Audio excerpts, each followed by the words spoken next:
This question is from NEET 2018 examination. The statement of the problem says the electrostatic force between metal plates of an isolated parallel plate capacitor C having a charge Q and area A is dependent on distance. Distance के ऊपर कैसा depend कर रहा है ये बताना है. So parallel plate capacitor consists of two plates. अब force between the two plates अगर अभी हम लोग निकालना है तो हम लोग इसको इंडिविजुअली दोनों प्लेट्स को अभी हम लोग अलग अलग मान सकते हैं. So we can find out the electric field due to first plate. Suppose ये पॉजिटिव प्लेट को अभी हम लोग फर्स्ट प्लेट बोल दे रहे हैं.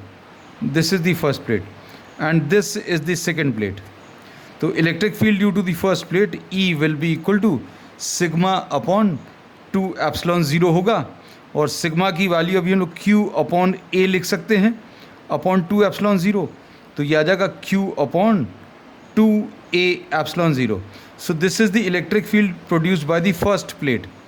Now the second plate having a charge minus Q is placed in what E1. तो उसके ऊपर फोर्स काम करेगा और फोर्स की वैल्यू कितनी होती है. Force acting on the second plate this will be equal to Q into E1. अब ये Q नेगेटिव चार्ज है, माइनस वैल्यू नहीं ले रहे क्योंकि माइनस साइन क्या इंडिकेट करेगा कि ये इलेक्ट्रिक फील्ड के ऑपोजिट डायरेक्शन में.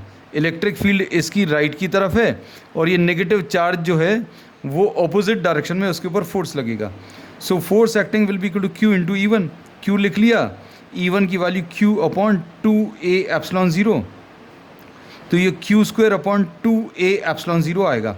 तो ये आप एक स्टैंडर्ड रिज़ल्ट की तरह याद रख सकते हैं और अगर ये याद है तो इतना सब कुछ करने की ज़रूरत नहीं पड़ती. Force acting between the two plates of the capacitor ये Q square upon 2A epsilon 0 आएगा. And this is independent of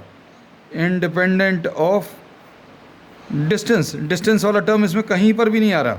Q आ रहा है, A आ रहा. तो this is given in the first option.